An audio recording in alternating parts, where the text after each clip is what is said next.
अगर आपको पढ़ना आता है लेकिन आप पढ़ते नहीं तो आप में और अनपढ़ होने में कोई फर्क नहीं है। Welcome to subscribers of target 100 mathematics. हाँ जी, 8th क्लास। मुझे उम्मीद है कि आपने पहले दोनों सैंपल पेपर्स अच्छे से समझ लिए होंगे, तो रेडी हो जाइए नोटबुक और पेन लेकर सैंपल पेपर 3 करने के लिए। 60 मिनट्स का ये पेपर 20 मार्क्स का है। पहले 10 क्वेश्चंस 1 मार्क के हैं, नेक्स्ट 2 क्वेश्चंस 2 मार्क्स के हैं और लास्ट के 2 क्वेश्चंस 3 मार्क्स के। क्वेश्चन नंबर 1, परिमेय संख्याएं किसके अंतर्गत क्रम विनिमय नहीं है। क्रम विनिमय का मतलब मैंने आपको बताया था, अगर स्टेटमेंट को ऐसे से ऐसे कर दिया जाए, यानी नंबर्स का ऑर्डर चेंज कर दिया जाए, तो कब कब आंसर सेम आता है और कब कब आंसर अलग आता है। देखिए ध्यान से, योग अगर आपने 1/3 में 2/3 ऐड किया या 2/3 में 1/3 ऐड किया तो आंसर कैसा आएगा, सेम आएगा। जैसे 4 + 5 9 और 5 + 4 9, वैसे ही परिमेय संख्याओं में भी ये सम बराबर होता है। इस स्टेटमेंट को अगर आप पहले लिख लेंगे, इसको बाद में लिख लेंगे, तो भी ये वैल्यू इक्वल होती है। ओके, मल्टीप्लाई, यही बात मल्टीप्लाई के लिए भी अप्लाई होती है।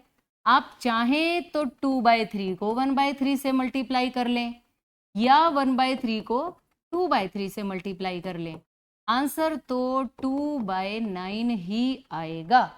बिल्कुल वैसे ही जैसे 2 3 6 और 3 2 भी 6 ही होता है। जब ये दोनों आंसर्स बराबर आते हैं स्टेटमेंट को चेंज कर देने से, तो इस प्रॉपर्टी को कहते हैं क्रम विनिमय। हमें यह बताना है कि क्रम विनिमय कब नहीं होता। क्रम विनिमय नहीं होता है डिवीजन में। अगर आप 2/3 डिवाइडेड बाय 1/3 करें, 3 से 3 कैंसिल, 2/1 का मतलब आंसर आया 2। और अगर 1/3 को ऊपर लिख दिया जाता और 2/3 को डिनोमिनेटर में लिख दिया जाता, देखिए 3 से 3 तो कैंसिल हो जाएगा, लेकिन आंसर आएगा 1/2। तो बताइए क्या 2 और 1/2 इक्वल होते हैं? नहीं। इट मीन्स भाग के लिए क्रम विनिमय प्रॉपर्टी सेटिस्फाई नहीं करती। Okay, now second question, 3x - 4 = 1। हमें x की वैल्यू बतानी है। बड़ी ही सिंपल सी बात है, x अकेला करना है, x के साथ जो भी नंबर्स हैं उन सबको बारी बारी से दूसरी साइड ले जाना है। 3x - 4 = 1, सबसे पहले 4 जाएगा, 3 नहीं जाएगा। पहले माइनस के नंबर राइट साइड जाकर प्लस में चेंज होंगे। 1 + 4 की वैल्यू 5। अब बताइए, मल्टीप्लाई वाले नंबर दूसरी साइड जाकर डिवाइड में चेंज होते हैं। 3 मल्टीप्लाई में है, डिवाइड में आ जाएगा और x की वैल्यू भी आ जाएगी 5/3। कौन सा ऑप्शन सही है? सी। नाउ क्वेश्चन नंबर 3, निम्न में से कौन सा बहुभुज अवतल बहुभुज है? हाँ जी, अवतल बहुभुज क्या होता है कि अगर आपने विकर्ण मिलाए, डायगोनल मिलाए, तो डायग्राम के अंदर रहना चाहिए या नहीं? अवतल बहुभुज में डायग्राम के अंदर विकर्ण नहीं रहता है और उत्तल बहुभुज में डायगोनल डायग्राम के अंदर ही रहता है। अब बताइए, अगर आप यहां से इसके डायगोनल्स बनाते हैं तब तो ये सारे मैच हो जाएंगे, मतलब ये सारे डायग्राम के अंदर ही रहते हैं। जब ये अंदर नहीं रहते, देखिए अगर आपने इस पॉइंट को इससे मिलाया, ये डायगोनल डायग्राम से बाहर चला गया। अगर ये बाहर चला गया, इट मीन्स ये कैसी बहुभुज है? अवतल, यानी कनकेव पॉलीगन। तो D option is correct. Now question number 4, एक चतुर्भुज में अधिकतम कितने अधिक कोण हो सकते हैं? कितना अच्छा सवाल है। चतुर्भुज में कितने कोण होते हैं? 4। लेकिन पूछा क्या गया है, कितने अधिक कोण हो सकते हैं? अधिक कोण आप कितने बना सकते हैं? चारों के चारों अधिक कोण नहीं होते। एक चतुर्भुज में ज्यादा से ज्यादा 3 अधिक कोण बन सकते हैं, याद रखिएगा इस बात को। क्वेश्चन नंबर 5, कोण x की वैल्यू बतानी है। ये एक स्पेशल डायग्राम है, 8 सेंटीमीटर 8 सेंटीमीटर, ये दोनों भुजाएं बराबर हैं। यहां एक सिंपल सी प्रॉपर्टी यूज होगी, क्या?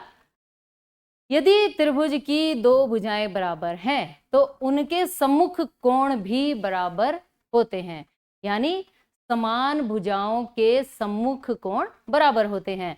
अगर ये 8 सेंटीमीटर है तो इसके सामने जो ये x कोण है, 8 के सामने जो ये x कोण है और इस 8 के सामने जो ये 55 है, ये दोनों इक्वल होने चाहिए, यानी x की वैल्यू क्या आ जाएगी? 55 डिग्री। तो option A is correct answer.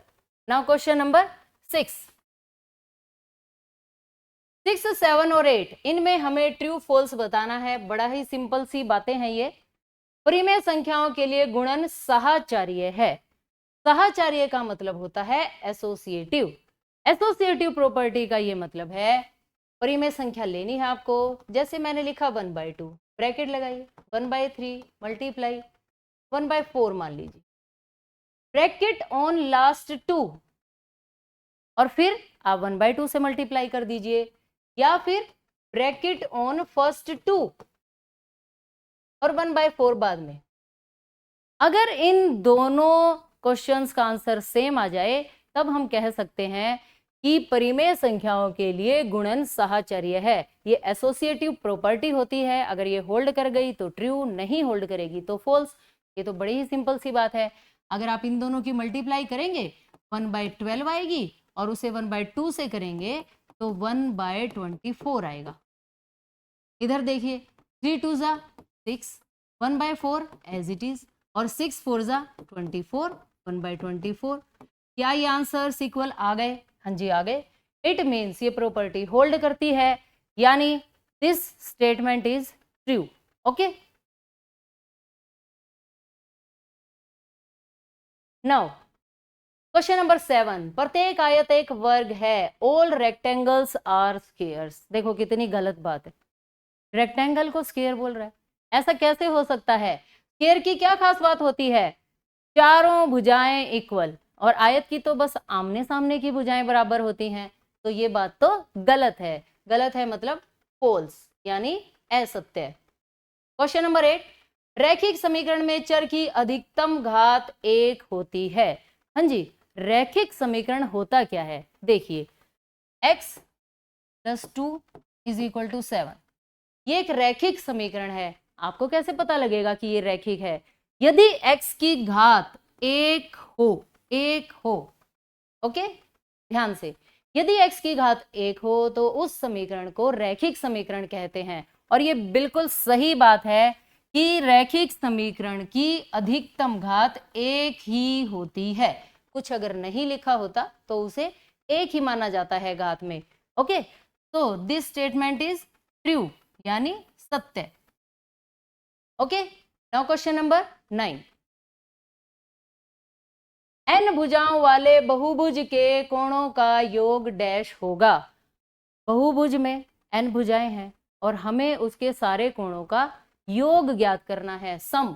The sum of the angles of a polygon with n sides is n-2 × 180 degree.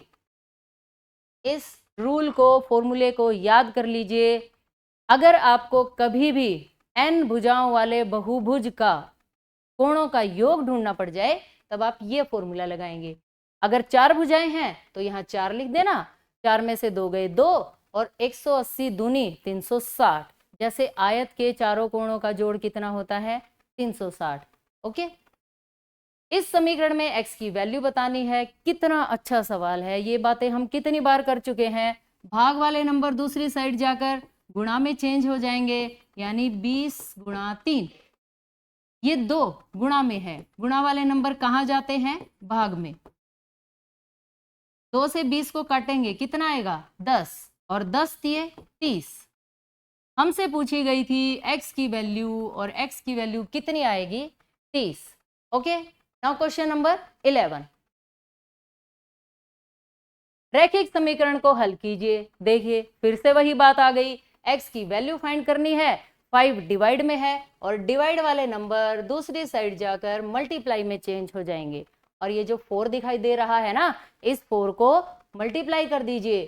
4 और x की मल्टीप्लाई 4x, 4 10 4 धाए 40, प्लस के नंबर उधर जाकर माइनस के, 5x minus 4x is equal to 40। 5 minus 4 1, 1 लिखने की कोई जरूरत नहीं होती, सिर्फ x ही लिखा जाता है और x की वैल्यू कितनी आ गई 40। ओके, ये क्वेश्चन सोल्व हो गया। 5x 4x प्लस 40, x की value 40। Okay, now question number 12।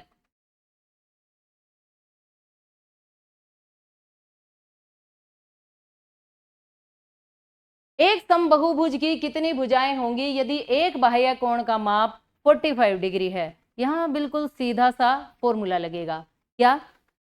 सभी बाह्य कोणों की कुल माप होती है 360 डिग्री, प्रत्येक बाह्य कोण 45 डिग्री, ये दे रखा है हमें ऐसे।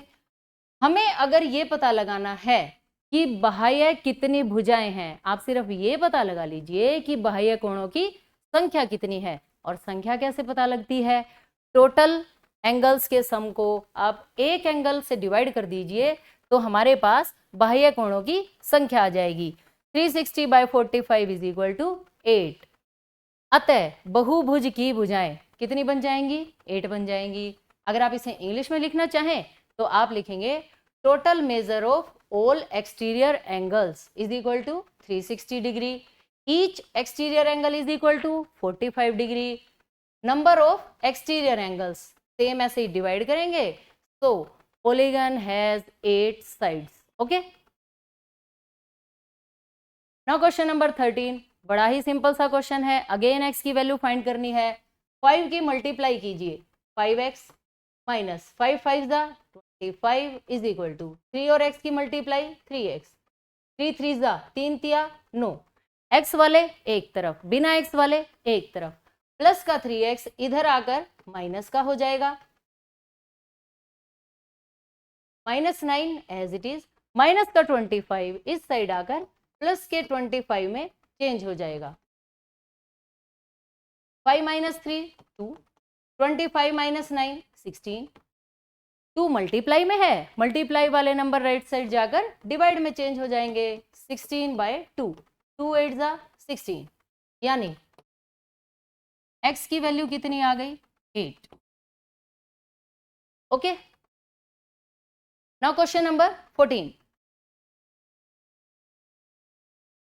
14 से पहले क्वेश्चन नंबर 13 की चॉइस में ही सेम वैसा ही क्वेश्चन दिया गया है। हमें यहाँ पर m की वैल्यू फाइंड करनी है। देखिए कैसे, ये है लेफ्ट साइड, इक्वल के इधर वाली साइड को लेफ्ट साइड कहा जाता है। इसका एलसीएम कितना आ जाएगा? 2, 2 m से मल्टीप्लाई होगा 2m माइनस, ये है m माइनस 1 और इसके बाहर कौन है? माइनस। अगर ब्रैकेट के बाहर माइनस का साइन हो तो अंदर के साइन चेंज हो जाते हैं। ये m प्लस का है, अभी प्लस का है, और अब किसका हो गया? माइनस का। ये 1 माइनस का है, ये बन जाएगा प्लस का, ऐसे इज इक्वल टू, इस साइड एलसीएम कितना आएगा? 3, 3 1 3, यहाँ भी अगेन वही बात है, माइनस है, इन दोनों के साइन चेंज हो जाएंगे, माइनस m प्लस 2 ऐसे। ओके, 2m माइनस m की वैल्यू m, बाकी numbers as it is. 3 plus 2 5 और माइनस का m और डिवाइड का 3 एज इट इज। बिल्कुल आराम से करना है आपको क्वेश्चन, कोई जल्दबाजी नहीं है। अब कीजिए आर पार गुणा, 3 की इससे और 2 की इससे। ओके, 3 और m की multiply 3m plus 3 is equal to 2 5 10 minus 2m, minus का 2m इस तरफ आकर प्लस के 2m में चेंज हो जाएगा और प्लस का 3 उस साइड जाकर माइनस के 3 में। ओके, 3 प्लस 2 की वैल्यू 5 और 10 माइनस 3 की वैल्यू 7। मल्टीप्लाई वाले नंबर दूसरी साइड जाकर डिवाइड में चेंज हो जाते हैं, इसलिए m की वैल्यू क्या आ जाएगी? 7/5। Okay, now question number 14। PEST best एक समांतर चतुर्भुज है, x y और z की वैल्यू फाइंड करनी है। बेस्ट पैरेललोग्राम में कुछ एंगल्स गिवन है और हमें फाइंड करने हैं एक्स, वाई और जेड। देखिए ध्यान से, ये वाला एंगल है 112 डिग्री। ओके, अगर E 112 है तो इसके सामने कौन है? y। और हमें एक बात का पता है, समांतर चतुर्भुज के सम्मुख कोण बराबर होते हैं। Opposite angles of a parallelogram are equal, इसलिए y की वैल्यू कितनी हो जाएगी? 112। रीजन आप क्या लिखेंगे? सम्मुख कोण।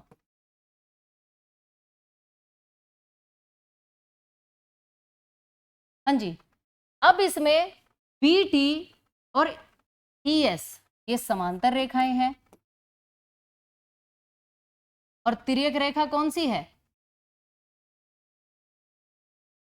यहां पर तिर्यक रेखा, अगर ये तिर्यक रेखा है Z बनेगा। ये वाला एंगल तो हमें नहीं, चलिए ये वाला लिखिए 112 डिग्री। ओके, अब हमें ये 40 डिग्री गिवन है, ये वाला 112 है। इस त्रिभुज में BTS, इसे रहने दीजिए, त्रिभुज BTS में 40 degree given plus y plus x, एक त्रिभुज के तीनों कोणों का जोड़ 180 डिग्री होता है, तो लिख दीजिए 180 डिग्री। 40 प्लस y की वैल्यू है 112, x हमें पता लगाना है 152 आ जाएगा इनका सम। अब बताइए, प्लस का 152 दूसरी साइड जाकर माइनस का 152 बनाएगा। 10 - 2 8 और 2, x की वैल्यू आ गई 28 डिग्री। यहां हमें x फाइंड करना है, ये आ गया 28, ये है 112। अब बात रह गई सिर्फ z की। z के लिए आप क्या यूज कर सकते हैं? समांतर रेखा वाली बात। कैसे? TS समांतर BE,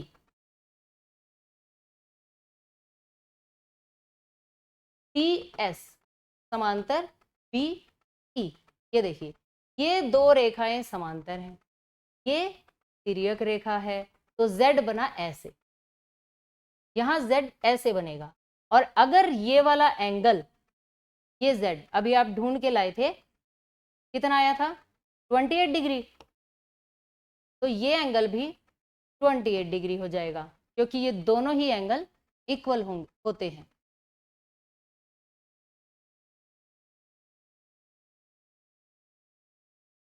TS पैरेलल BE और BS तिर्यक रेखा है।